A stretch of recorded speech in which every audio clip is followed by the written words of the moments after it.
السلام علیکم ناظرین، آپ دیکھ رہے ہیں سوچنا ہوگا، میں ہوں ڈاکٹر سجاد بخاری۔ ناظرین، پوری قوم کے لیے نہ صرف خوشخبری کا دن ہے بلکہ ہم یہ کہہ سکتے ہیں کہ پاکستان جس میں انویسٹمنٹ کے حوالے سے بات کی جائے، ٹیرر فائنینسنگ کے حوالے سے بات کی جائے، تو ہندوستان بھرپور پروپیگنڈا کرتا رہا کہ پاکستان پر فائنینشیل سیکشن لگائی جائیں اور جو عالمی مالیاتی ادارے ہیں وہ پاکستان کو بیل آؤٹ بھی نہ کریں اور پاکستان آئسولیشن کی طرف بڑھ جائے۔ لیکن آج ہمارے لیے خوش قسمتی اور بھارت کے لیے آج ماتم کا دن ہے کہ پاکستان کو گرے لسٹ سے نکالنے کا عندیہ دے دیا گیا ہے اور اکتوبر تک کچھ ٹیکنیکلٹیز ہیں، اور فیٹف کے صدر نے یہ کہا ہے کہ پاکستان کی جانب سے اینٹی منی لانڈرنگ اور دہشت گردوں کی مالی معاونت روکنے کے لیے کی گئی اصلاحات اور ان پر عمل درآمد کے سیاسی عزم کا جائزہ لینے کے لیے وفد جلد پاکستان کا دورہ کرے گا۔ اس کی اہمیت اور افادیت پر آج ہم بات کریں گے کہ اس کا کیا پازیٹیو امپیکٹ ہوگا، اور اعلامیے میں یہ بھی کہا گیا کہ پاکستان نے جون 2018 سے ایف اے ٹی ایف اور ایشیا گروپ کے ساتھ اعلیٰ سیاسی سطح پر کام کرنے کا بھرپور عزم کیا۔ اس میں اینٹی منی لانڈرنگ، دہشت گردوں کی مالی مدد اور دہشت گردی کی مالی معاونت روکنے کے لیے خامیاں دور کرنے کا اعادہ کیا۔ اس پر ہم تفصیلاً بات کریں گے۔ مہمانوں کا تعارف کرواتے چلیں۔ اس وقت ہمارے ساتھ موجود ہیں بریگیڈیئر ریٹائرڈ حارث نواز، دفاعی ماہر ہیں، بہت شکریہ بریگیڈیئر صاحب، اور ان کے ساتھ ڈاکٹر شازیہ چیمہ صاحبہ بھی ہمارے ساتھ موجود ہیں، بین الاقوامی امور کی ماہر ہیں، بہت شکریہ ڈاکٹر صاحبہ آپ کا، اور ہمارے ساتھ کسور کلاسرا صاحب موجود ہیں، آپ تجزیہ کار ہیں، انالسٹ ہیں، بہت شکریہ کسور کلاسرا صاحب آپ کی بھی تشریف آوری کا۔ بریگیڈیئر صاحب، شاید اس پہ تمہید باندھنے کی ضرورت نہیں، آج میڈیا کی زینت بنا ہوا ہے، نہ صرف سوشل میڈیا کی بلکہ بین الاقوامی میڈیا بھی پاکستان کو گرے لسٹ سے نکالنے کی حمایت کرتا ہوا نظر آ رہا ہے۔ ڈاکٹر صاحب، یہ تو پاکستان کی کوششیں فائنلی رنگ لے کر آ گئی ہیں، اور سیکنڈ پاکستان نے یہ بھی دنیا کو بتا دیا کہ ہم لوگ تمام بین الاقوامی قوانین کی پاسداری بھی کرتے ہیں، اور انڈیا میں اس وقت جو ہے وہ صف ماتم مچا ہوا ہے کہ ان کو بہت تکلیف تھی۔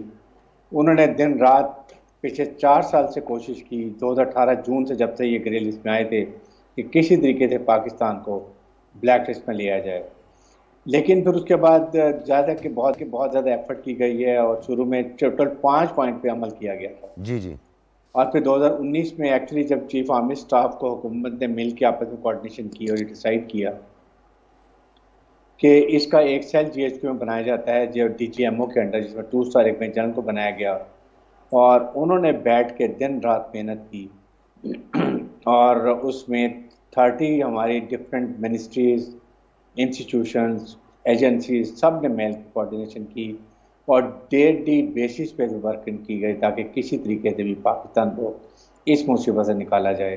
صحیح۔ اور پھر 27 پوائنٹ سے ٹیرر فائنینسنگ کے، اور 7 پوائنٹ تھے یہ منی لانڈرنگ کے۔ یہ سارے پوائنٹ کو فائنلائز کیا گیا، ایک ایک کو تھریش آؤٹ کیا گیا، تھریڈ بیئر ورکنگ کی گئی، ڈیلیبریشن کی گئی، اور فائنلی اللہ کا شکر ہے کہ اس دفعہ انہوں نے پاکستان کو یہ ڈیسائیڈ کر لیا گرے لسٹ سے نکالنے۔ The only thing left over is کہ ایک فارمیلٹی ہوتی ہے، جو بھی ملک گرے لسٹ میں ہوتا ہے اس کو فائنلی وہ ایک دفعہ وزٹ کرتے ہیں، آ کے فارمیلٹی کے طور پہ سارا دیکھتے ہیں، اور پھر جب اکتوبر میں فرانس میں ہو رہا ہے اس کا final F A T F کا اجلاس، جس میں انشاءاللہ پاکستان کو وائٹ لسٹ میں ڈال دی جائے گا۔ تو یہ میرے خیال میں بہت بڑی کامیابی ہے۔ اس میں اب چیف آرمی اسٹاف کو اور آرمی کو بہت زیادہ کریڈٹ جاتا ہے، جو اس وقت حکومت تھی اس کو بہت جاتا ہے، اور آئی تھنک ڈپلومیٹک ایفرٹ جو ابھی اس حکومت نے کی ہے، I gave some credit of this government. صحیح۔ ڈاکٹر شازیہ آپ کی طرف آئیں گے، کیونکہ جس طرح بریگیڈیئر صاحب نے کہا کہ کسی پولیٹیکل پارٹی کا ڈیفینیٹلی پولیٹیکل پارٹی کا تو اپنا ایک کنٹریبیوشن ہوتا ہے، لیکن یہ کسی پولیٹیکل پارٹی کا، کسی ایک فرد واحد کا، کسی سیاسی جماعت کا نہیں، بلکہ یہ پاکستان کی کامیابی ہے، اور پاکستان کی کامیابی میں جو سب سے سر فہرست ہے وہ ہمارے انٹیلیجنس نیٹ ورک اور قومی سلامتی کے جو ادارے ہیں، انہوں نے بھرپور معاونت کی ہے، اور جو 7 پوائنٹ جن کا ذکر کیا خاص طور پہ منی لانڈرنگ کے حوالے سے، اس میں بینکنگ سیکٹر پہ بہت زیادہ کام کیا گیا، کچھ سختی بھی کی گئی، اور ہم نے یہ بھی دیکھا کہ کچھ مشکوک ٹرانزیکشنز تھی ان کو بھی سامنے رکھا گیا۔ تو اس کا پازیٹیو امپیکٹ کیا ہوگا اوورآل، اور بین الاقوامی دنیا اس ڈیسیجن کو کس طرح دیکھ رہی ہے؟ کیونکہ آج میں دیکھ رہا تھا کہ اوورآل جو ہے پوری دنیا اس کو بڑے پازیٹیو انداز میں بات کر رہی ہے اور بڑے خوشائند قرار دے رہی ہے اسے۔ جی ڈاکٹر صاحب، اس میں پازیٹیوٹی جو میرے تک پہنچی ہے یہاں پہ ویسٹ میں، وہ یہ ہے کہ ہم نے ایفرٹ کی ہے، اور وہ جو 32 پوائنٹس تھے اور بہت ڈیٹیلڈ تھے، ان کو ایک گو میں پڑھنا بھی بہت مشکل ہے، سمجھنا تو بہت دور کی بات ہے، ان پہ پوائنٹ وائز جو ہے وہ کام کیا گیا، اور پھر اس میں آپ کے پاس اتنا بڑا ایڈمنسٹریشن کے لیول پہ اور انفراسٹرکچر کے لیول پہ آپ کے پاس کوئی فنڈنگ بھی آپ کے پاس صرف آپ کو حکم نامہ دیا گیا تھا، اس کے لیے کوئی فائنینشیل سپورٹ آپ کے پاس نہیں تھی.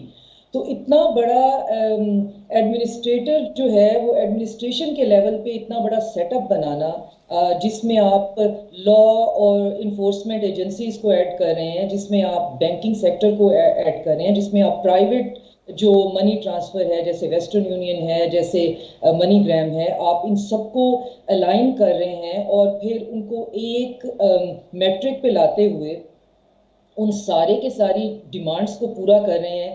کہ جی آپ نے دیکھا ہوگا کہ ریسنٹلی خاص طور پہ جو لوگ پیسے پاکستان سے باہر اگر آپ کو بھجوانے پڑ جائیں تو وہ اتنا تکلیف دہ مرحلہ ہے، وہ ایسا لگتا ہے جیسے کہ آپ باقاعدہ کسی انٹیروگیشن سیل میں بیٹھے ہوئے ہیں اور آپ کی انٹیروگیشن ہو رہی ہے کہ پیسے کیوں چاہیے، اگر آپ یونیورسٹی کی فیس ہی بھجوا رہے ہیں تو کیوں چاہیے، کہاں بھجوا رہے ہیں، کہاں سے آپ کو اتنا ٹائم لگے گا، امریکہ میں یہاں پہ یہ چیکنگ ہوگی، آپ کی بیک گراؤنڈ چیکنگ ہوگی. تو پاکستان نے ایک سٹیپ پہ نہ صرف یہ کہ اس کو ایکسیپٹ کیا ہے، اس کو ری انفورس کرتے ہوئے امپلیمنٹ بھی کیا ہے، اور یہ ایک بہت بڑی بات ہے. اور یہی بات جو ہے وہ خاص طور پہ بہت زیادہ اپریشیٹ ہو رہی ہے کہ یہ اتنا بڑا فریم ورک تھا. یہ صرف 2 لفظ نہیں تھے کہ منی لانڈرنگ جو ہے وہ کرمنل منی لانڈرنگ نہیں ہے اور ٹیرر فائنینسنگ نہیں ہے. یہ 2 چھوٹے سے لفظ نہیں تھے، ان کے پیچھے بہت ڈیٹیل قسم کی نیٹ ورکنگ تھی. اور اس ڈیٹیل نیٹ ورکنگ میں اب سپٹمبر میں آ کے جو وہ آن گراؤنڈ اسیسمنٹ کرنے والے ہیں تو وہ یہی دیکھنے والے ہیں کہ آپ کے بینک میں اگر آپ جاتے ہیں اور پیسے ٹرانسفر کرتے ہیں تو آپ کا بینک جو ہے وہ آپ سے کیا پرفارما فل کراتا ہے. اگر مشکوک ہے تو ایف آئی اے کتنی 1 فون کال اوے ہے یا نہیں ہے، کیا ایف آئی اے نے فیٹف کا سیل بنایا ہوا ہے یا نہیں بنایا ہوا ہے، انٹیلیجنس ایجنسیز جو ہیں وہ فیٹف کو کیسے ڈیل کر رہی ہیں، اگر کیس پکڑا جاتا ہے تو فالو اپ کیسے ہوتا ہے. اور یہ ایک فرد واحد، ایک پولیٹیکل پارٹی یا ایک بندے کا، یہ اس میں سب نے بہت مل کے کام کیا ہے اور بہت انتھک محنت کی ہے. صحیح ہے ڈاکٹر صاحبہ، میں بالکل آپ ٹھیک کہہ رہی ہیں. میں دوبارہ آپ کی طرف آتا ہوں. کسر کلاسرا صاحب، جس طرح بریگیڈیئر صاحب نے بھی کہا اور doctor Shazia, I M F, W B, A D B, یہ اور فیٹف، ان کا چولی دامن کا ساتھ ہے. ڈیفینیٹلی ہمیں اس وقت فائنینشیل کرائسس بہت زیادہ ہے اور ڈیفینیٹلی ملک میں اکانومی بہت زیادہ میٹر کرتی ہے. فیٹف کی گرے لسٹ سے نکلنے کے بعد جب ہم مکمل طور پر اس گرے لسٹ سے نکل جائیں گے، لیکن ابھی تک جو ڈیولپمنٹ ہوئی ہے، جو ان کے صدر نے اسٹیٹمنٹ دی ہے کہ پاکستان نے 34 نکات پر عمل درآمد کیا، اب ایک کچھ ٹیکنیکل چیزیں ہیں وہ یہاں آئیں گے، اسے دیکھیں گے. اب تک جو فائنینشیل انسٹیٹیوشنز ہیں وہ اس کو کس نظر سے دیکھیں گے، اور پاکستان کو جو اب تک فائنینشیل کرائسس اور پرابلمز آ رہے تھے، ایک بڑی ہرڈل اس میں فیٹف کی تلوار لٹکی ہوئی تھی، کیا اس سے وہ تلوار اب ہم سے دور ہو چکی ہے؟ آپ سمجھتے ہیں کہ کچھ؟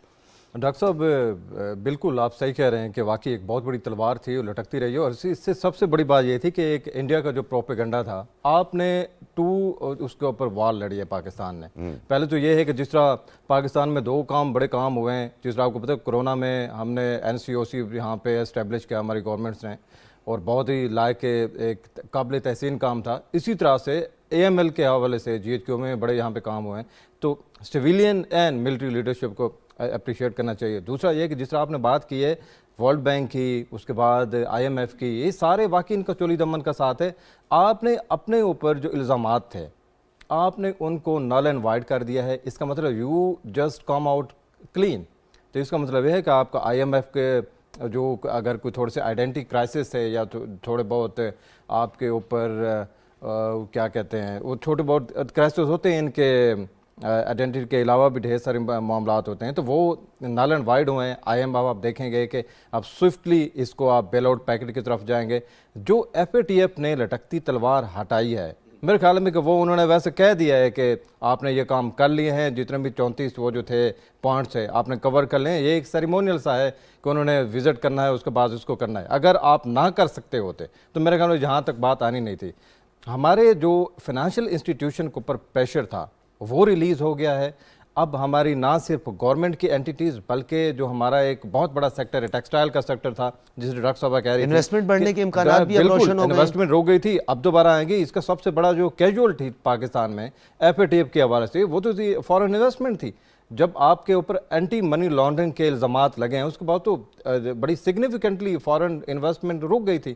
میرے خیال میں کہ اس کے بعد یہ ہو جائے گا. اور سب سے بڑا جو ریلیف ہے گورنمنٹ کے علاوہ سب سے بڑا ریلیف میرے خیال ہے کہ ہماری امپورٹ اینڈ ایکسپورٹ کو پڑے گا. اس میں ڈاکٹر صاحب بتا رہی تھی کہ ٹرانزیکشن کے بینکنگ ٹرانزیکشن میں بہت زیادہ ہرڈلز ہو گئی تھیں, وہ نکل جائیں گے. تو اس کا مطلب ہے کہ ایک بہت بڑا پوائنٹ ہے جو ہم نے اچیو کیا.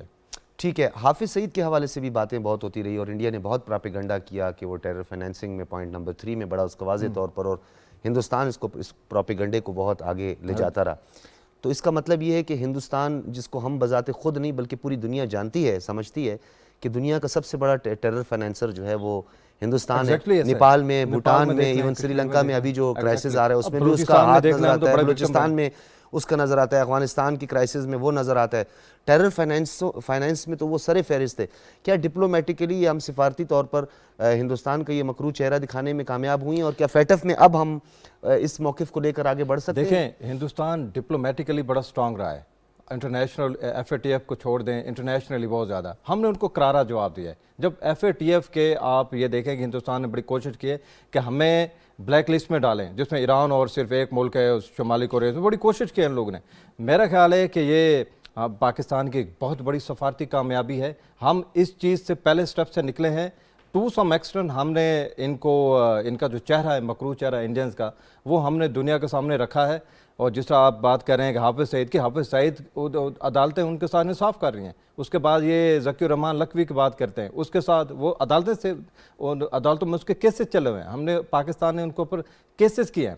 اس کے بعد پاکستان کی تاریخ کا سب سے بڑا جو کریک ڈاؤن تھا یہاں پہ جو جماعتیں تھیں وہ ہوا ہے. تو ہم نے دنیا کو بتانے میں کافی حد تک کامیاب ہوئے ہیں. میرے خیال ہے کہ کرارا ایک تھپڑ لگا ہے انڈین لابی کو, ایک بہت بڑا خوش آئند ہے. جی بریگیڈیئر صاحب, یہ بھی بتائیے گا کہ سفارتی کوششوں کے حوالے سے بات کی جائے تو حکومت نے بھی اس حوالے سے, خاص طور پہ بلاول بھٹو زرداری جو فارن منسٹر ہیں اس وقت, انہوں نے پے در پے دورے کیے ہیں. امریکہ کا انہوں نے دورہ کیا, چین کا انہوں نے دورہ کیا, سعودی عرب ہو گئے, ٹرکی, بہت سارے ممالک کا انہوں نے دورہ کیا. تو سفارتی کوششیں اس میں کتنی کار فرما رہی ہیں, یہ ایک فیکٹر جو ہے وہ کتنا عام رہا ہے؟ دیکھیں, یہ میں نے پہلے ہی بات کی تھی کہ ظاہر اینڈ میں جو ڈپلومیٹک ایفرٹ ہے وہ ہے جس میں فارن منسٹر نے کافی بات دورے کی ہے, اور اٹ شوڈ بی فوکسڈ یہی ہوگا ایف اے ٹی ایف کے اوپر کہ اس میں کس طریقے سے پاکستان مستقل نکالا, جبکہ ہم نے تمام فارمیلٹی کر دی. اور کریڈٹ سب سے بڑا پاکستان کو یہ جاتا ہے, under hostile political environments Pakistan manage to get out of grey list, جس میں انڈیا اور ان کے ساتھ جو دوسرے ممالک کے سب لگے ہوئے تھے, کسی طریقے سے بھی پاکستان کو اس میں انوالو کیا جائے. اس میں ساتھ سے دیکھیں سب سے بڑا کریڈٹ میں banking system, F B R, because they also worked a lot. اس کے بعد آپ نے ایف بی آر نے تقریباً بہت سارے کیسز نکال کے اور ان سے پیسہ بھی ریکور کیا, جس میں جولری والے تھے اور یہ جتنے اس طرح کی شاپ تھے وہ انکلوڈ ہو گئے. جوڈیشری کا بھی ذکر ہے اس میں. جوڈیشری آف کورس, جوڈیشری کے ساتھ اسمبلی نے قانون سازی بھی کی, اور پھر اس کے security exchange commission of Pakistan نے تقریباً 2346 بلین روپیز ریکور کیے. سارا یہ غلط جو رانگ پیسہ جاتا تھا انہوں نے بڑا مانیٹر کر کے اس کے بعد پاکستان کو یہ تسلیم کیا کہ پاکستان نے done lot of thing. Like wise national bank کے جو پیچھے آپ کو پتا ہے امریکہ میں انہوں نے وہاں بھی منی لانڈرنگ میں کلیئر کیا. تو یہ بھی ایک بہت بڑا انڈیکیشن تھا کہ Pakistan is now improving and showing the way community of nation wanted کہ Pakistan to behave like a very responsible country in terror financing اور منی لانڈرنگ کے لیے. تو یہ ایک بہت کامیابی ہے. اس کو دیکھنا یہ کہ اب ہم اس کو انشور کریں گے یہ چلے ایسے ہی, اس پہ کوئی لیپس نہ ہو. پہلی حکومت آرمی کے ساتھ مل کے کیا ہوا تھا, انشور کہ پریزیڈنٹ گورنمنٹ جو ہے وہ بھی ایسے ہی کرے گی. آرمی نے یقین کریں ڈے نائٹ محنت کی ہے, اور آرمی کا ورک بڑا میٹیکولس ہوتا ہے. اس میں کوئی لوپ ہول نہیں چھوڑتے ہیں. بالکل ایسے ہی. تو اس لحاظ سے یہ بہت زیادہ کریڈٹ دینا چاہیے چیف آرمی اسٹاف کو, تینوں سروس چیف کو, سب نے مل کے جس طریقے سے کام کیا ہے. And now we are on the road, کیونکہ اس میں فارن ڈائریکٹ انویسٹمنٹ اب آپ کو آنی شروع ہو جائے گی. آئی ایم ورلڈ میں جتنے فارن انسٹیٹیوشنز ہیں وہ آپ کو کریڈیبلٹی ہو جاتی ہے. دوسرے بینکس آپ سے ڈرتے تھے بزنس کرنے تھے وہ آپ سے کرنے لگ جائیں گے. تو پاکستان کے لیے بہت اکنامک کی کرائسس کے اندر جو حالات, لیکن بریگیڈیئر صاحب اس سے بھاری رقم بھی ہمیں چکانی پڑی ہے. بینکنگ سیکٹر کے حوالے سے بالخصوص بات کریں تو جو اکاؤنٹ ہولڈرز تھے ان کی ٹرانزیکشنز جو ہیں, اور خاص طور پر ان کی جو سبمیشن سے لے کر یہ پورا جو پروسیس ہوتا ہے, یعنی ایون کہ اگر آپ تھوڑی سی اماؤنٹ بینک لے کے جاتے تھے ایک پرفارما آپ کو فل کرنا پڑتا تھا اور لوگ اس سے بڑے اکتا گئے تھے. جس کی وجہ سے ہمارا بینکنگ سیکٹر گو کہ متاثر ضرور ہوا ہے، لیکن آپ سمجھتے ہیں جو ہم نے اتنا کمپرومائزز کیا ہے تو اس کا ہمیں کوئی بینیفٹ بھی اسی طرح ملے گا جتنا زیادہ ہمیں نقصان ہوا ہے اس کا؟ بالکل ملے گا، بالکل ملے گا، اور یہ زیادہ فائنینشیل انسٹیٹیوشن جب آپ کے ہیں وہ ان کی کانفیڈنس جو ہے وہ پاکستان کا بڑھ جائے گا، پاکستان کے بینکنگ سسٹم پر، پاکستان کے FBR کے اوپر، سیکورٹی ایکسچینج کمیشن سے آپ کی انویسٹمنٹ آئے گی، تو یہ کافی زیادہ فرق پڑ جائے گا، جس سے ہمیں اب دیکھنا ہے کہ ہم اس سے فائدہ کتنا اٹھاتے ہیں۔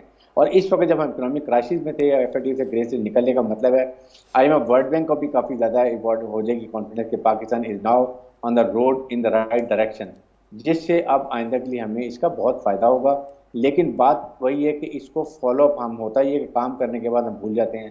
اگین بھی یہ کتنی دفعہ تو ہم گرے لسٹ میں جا چکے ہیں، اینڈ وی شوڈ انشور کہ now is the last time we have gone into grey list, and now inshallah Pakistan remain white list، کرتے رہیں گے کام اور رولز ریگولیشن کو فالو کریں گے۔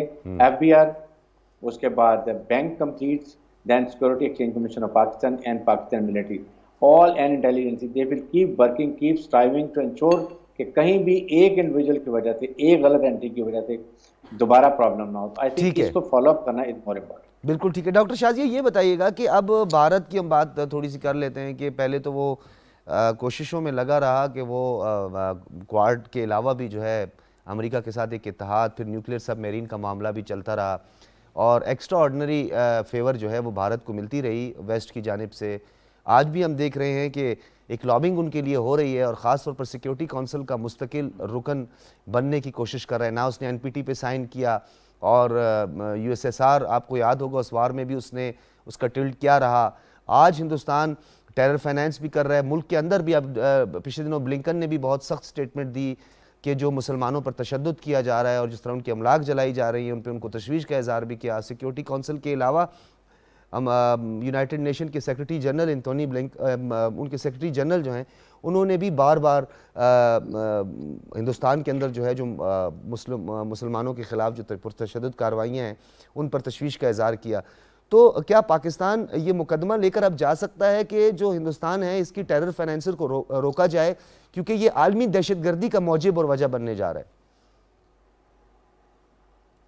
پاکستان کی ڈاکٹر صاحب لابینگ بہت اسٹرانگ ہے، ویسٹ میں بہت ان کی انویسٹمنٹ ہے $ٹریلین کی، اور تھنک ٹینکس سے لے کر اسٹوڈنٹ فنڈنگ تک ان کا بہت بڑا ایک نیٹ ورک ہے، جس کو کاؤنٹر کرنے کے لیے اتنا ہی سسٹمیٹک اپروچ چاہیے ہوگی جو کہ ہم نے FATF سے نکلنے کے لیے کی ہے۔ یعنی وہ بہت ہولسٹک ہونی چاہیے، جس میں ہماری انٹیلیجنس ایجنسیز سے لے کر ہماری جو کنونشنل ڈپلومیسی ہے، سول ڈپلومیسی، ہماری ملٹری ڈپلومیسی کو ملا کر اس سے کام لیا جائے گا، اور بہت یونیفارم ہولسٹک اپروچ کے ساتھ لیا جائے گا، تو ہم اس کو کاؤنٹر کر سکتے ہیں۔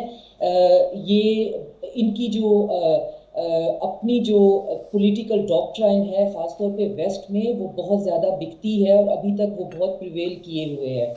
اس کو مودی کی گورنمنٹ نے دھچکا ضرور دیا ہے، جہاں پہ وہ بہت کھل کر بہت اوپنلی اس کے ایکشن سامنے آئے ہیں، اور وہ بہت زیادہ ہیومن رائٹس کی وائلیشن جو ہیں اس سے ہمیں ایج ضرور مل گیا ہے۔